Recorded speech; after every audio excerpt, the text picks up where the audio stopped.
अच्छा जी, PBA exam का ये क्वेश्चन एक है, पीबीए का फर्स्ट क्वेश्चन है ये बोर्ड के पेपर का।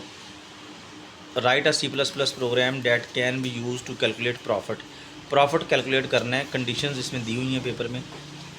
If principal amount is less than 25,000 and tenure less than 10। ठीक है, यानी अगर आपने जो अमाउंट इन्वेस्ट की है वो 25,000 से कम है और टेन्योर का मतलब कितने साल के लिए इन्वेस्ट किया, टेन्योर जो है वो 10 ईयर से लेस है, तो प्रॉफिट कितना निकालना है हमने, प्रिंसिपल अमाउंट का 5%।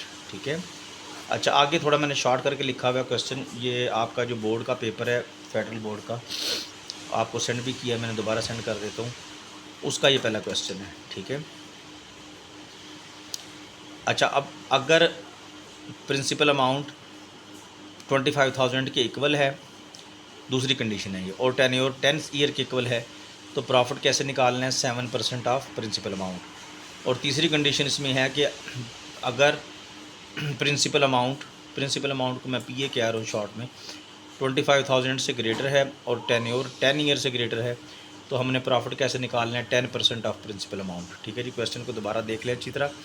प्रॉफिट कैलकुलेट करना है, तीन कंडीशन दी हुई हैं, principal amount less than 25,000, tenure less than 10, तो 5% प्रॉफिट होगा। ठीक है, प्रिंसिपल अमाउंट का 5%। प्रिंसिपल अमाउंट वो अमाउंट होती है जो आप इन्वेस्ट करते हैं, और टेन्योर कितने साल के लिए इन्वेस्ट करते हैं। दूसरी कंडीशन है कि अगर प्रिंसिपल अमाउंट 25,000 के इक्वल है एग्जैक्ट, और टेन्योर 10 ईयर के इक्वल है, तो प्रॉफिट 7% निकलेगा। और तीसरी कंडीशन है प्रिंसिपल अमाउंट अगर 25,000 से ग्रेटर है और टेन्योर 10 ईयर से ग्रेटर है, तो प्रॉफिट 10% निकलेगा। ईजी सा प्रोग्राम है जी। इंट मेन ये तो आपने लिखना ही लिखना है। फिर आप फ्लोट टाइप के वेरिएबल्स ले लें, प्रॉफिट को स्टोर करने के लिए प्रॉफिट का वेरिएबल ले लें, प्रिंसिपल अमाउंट के लिए पी ए ले लें, टेन्योर के लिए टी ले लें। सी आउट, कंसोल आउट, यूज़र से आपने दो बातें लेनी हैं, इनपुट के तौर पे आपने दो वैल्यूज़ लेनी हैं। एंटर प्रिंसिपल अमाउंट, ठीक है जी, एक तो आपने यूज़र से प्रिंसिपल अमाउंट पूछनी है कि कितनी अमाउंट इन्वेस्ट करनी है, और फिर टेन्योर पूछना है आपने उससे, ठीक है, कि कितने साल के लिए इन्वेस्ट करनी है। सी इन लगा के प्रिंसिपल अमाउंट का पी ए में स्टोर कर दें, टेन्योर को टी में स्टोर कर दें।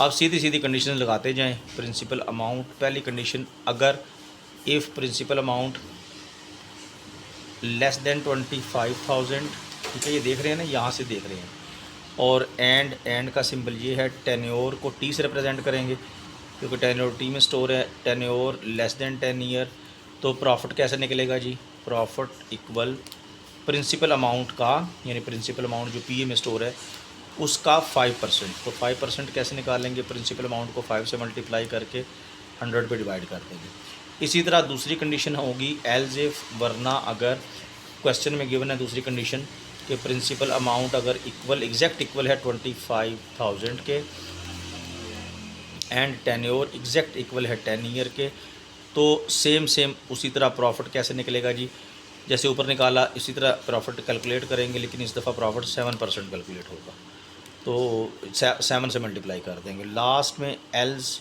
इफ़, वरना अगर, third and last condition, principal amount अगर ग्रेटर देन है 25,000 से, 25,000 से, और टेन्योर ग्रेटर देन है 10 ईयर से, तो प्रॉफिट कैसे कैलकुलेट होगा, profit will be equal principal amount का 10%। ले जी, प्रिंसिपल, ये आपका प्रॉफिट कैलकुलेट हो गया। उसके बाद आपने क्या करना है, सी आउट लगा के आपने प्रॉफिट को प्रिंट करवा देना है। ठीक है जी, इजी प्रोग्राम है, सिंपल सा। एंड पे रिटर्न 0 लगा दें और ये कोड आपका कंप्लीट हो गया। इस कोड को रेडी करें, नेक्स्ट कोड पे भेजें।